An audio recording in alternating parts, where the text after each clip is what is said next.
Hello viewers, Tollywood story এক্সপ্লেনারে তোমাদের সবাইকে স্বাগত জানিয়ে রাঙামতি তীরন্দাজের আজকের পর্বের রিভিউ আমি শুরু করছি। দেখা যাচ্ছে চাপারা একলব্যকে জলখাবারে কি খেতে দেবে সেটা রাঙার কাছে জানতে চাইছে।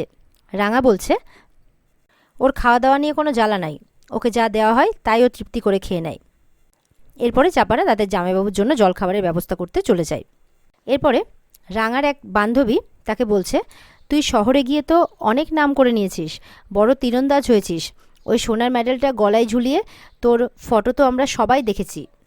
রাঙা এটা শুনে হাসছে আর তার গায়ের বাচ্চাদের সাথে কথা বলছে।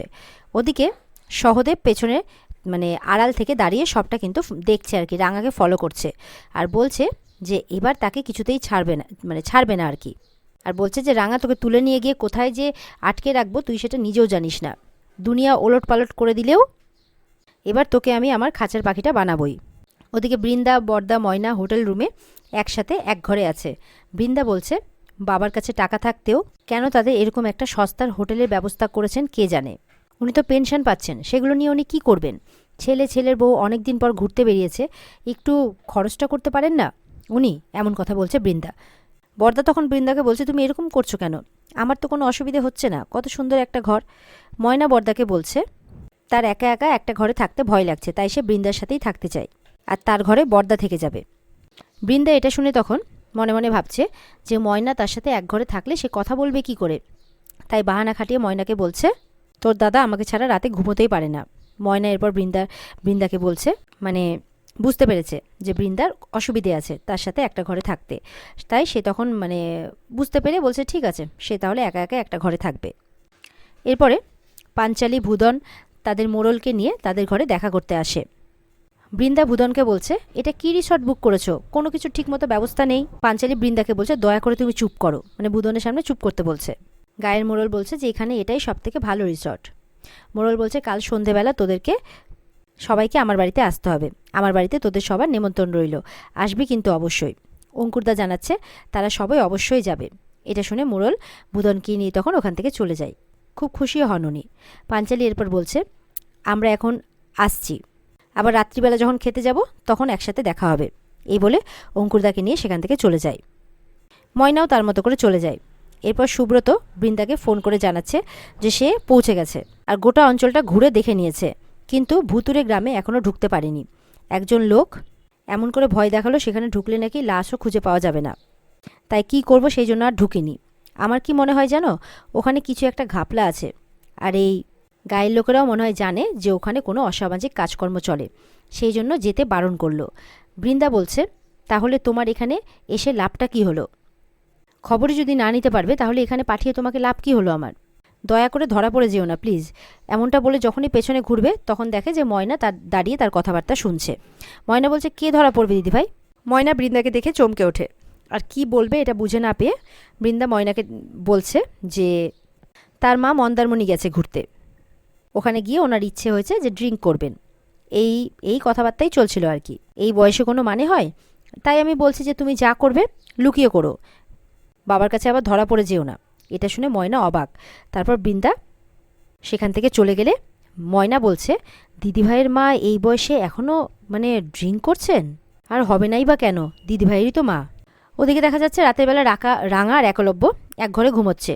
রাঙা ঘুমিয়ে পড়েছে, রাঙা নিচে ঘুমিয়েছে আর একলব্য ওপরে, কিন্তু বিভিন্ন রকম আওয়াজে একলব্যের কিন্তু ঘুম আসছে না। এরপরে হাতির আওয়াজ শুনতে পেয়ে ভয় পেয়ে বিছানা থেকে উঠে বসে পড়ে আর রাঙার দিকে তাকিয়ে বলছে, আরে ওঠো, আওয়াজগুলো শুনতে পাচ্ছ না? তুমি কি অবলীলায় ভোঁস করে ঘুমোচ্ছ? এখানে এসে ঘুমিয়েই যাচ্ছে। আরে আমার কি হবে এটা তো একবার ভেবে দেখেছো একবারও? এমনটা বলে যাচ্ছে একলব্য। ওই জন্যই খুব সহজে বলে দিলে, তুই উপরে ঘুমিয়ে পড়িস, আমি বিছানায় আমি নিচে শুয়ে পড়ব, আমার অভ্যেস আছে। আর আমার কি হবে? আমার তো এরকম জায়গায় অভ্যেস নেই। আমার কথাটা ভেবে দেখেছো? এরকম কিন্তু নিজে নিজেই বলে যাচ্ছে। যাকগে, নিজে আরামে ঘুমো, আমার কি হবে না হবে আমি নিজেই দেখে নিচ্ছি, আমি ভয় পাই না, ঘুম না আসে না আসুক আমি বুঝে নেব। তো একলব্য বলছে এইসব আওয়াজে আমাকে কি এখন সারা রাত্রি বসে জেগে কাটিয়ে দিতে হবে? আমি একটু ঘুমোতে পারবো না? আশ্চর্য, আমি কোথায় এসে পড়লাম ভগবান, এরকমভাবে বলছে আর মাথায় হাত দিয়ে বসে আছে। এরপরে কোনো উপায় না পেয়ে রাঙামতি বলে ডাকছে। ওদিকে বাড়িতে সাত্তকীকে দেখা যাচ্ছে যে ক্রিকেট খেলায় বাজি রেখেছিল, রেখে 10,000 টাকা টস করে ফেলেছে। এরপর রেগে গিয়ে বলছে, যা সব টাকা শেষ, এমনিতেই মাসের শেষ, কোথায় ভাবলাম যে লাখ টাকা পকেটে ঢোকাবো, তা না, সব টাকা বেরিয়ে গেল, এরপর কি করব? এই বলতে বলতে মাথায় হাত দিয়ে বসে পড়ে। পিসিমা সাত্তকী চেঁচামেচি শুনে ছুটে এসে জিজ্ঞাসা করছে যে, সাত্তকী তোর কি হয়েছে, তুই রেগে আছিস কেন? এরপরে পিসিমা টিভিতে তাকিয়ে দেখে, মানে দেখে ব্যাপারটা বুঝতে পারে আর কি, যে তোর কি ফেভারিট টিম হেরে গেছে বুঝি। সাত্তকী তখন পিসিমাকে বলছে যে, সবসময় এত ফ্যাট করো কেন, নিজের কাজ করতে পারো না? এই বলতে বলতে হঠাৎ করে মানে নিজের ভুলটা বুঝতে পেরে পিসিমার কাছে মাফ চেয়ে বলছে যে, আমার টিমটা হেরে গেছে তো তাই মেজাজটা একটু খিটখিটে হয়ে গেছে। পিসিমা তখন বলছে, টিম হেরে গেছে তো কি হয়েছে, এটা তো খেলা, মাথাটা ঠান্ডা কর বুঝলি।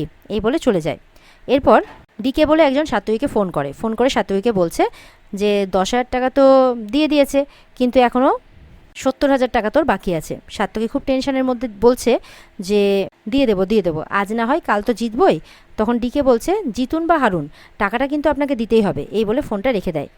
ওদিকে মোড়ল বাড়ির বাইরে মহাদেব আর তার দলবল নিয়ে উপস্থিত হয়েছে, মানে মোড়লের বাড়ির বাইরে আর কি সহদেব তার দলবল নিয়ে উপস্থিত হয়েছে।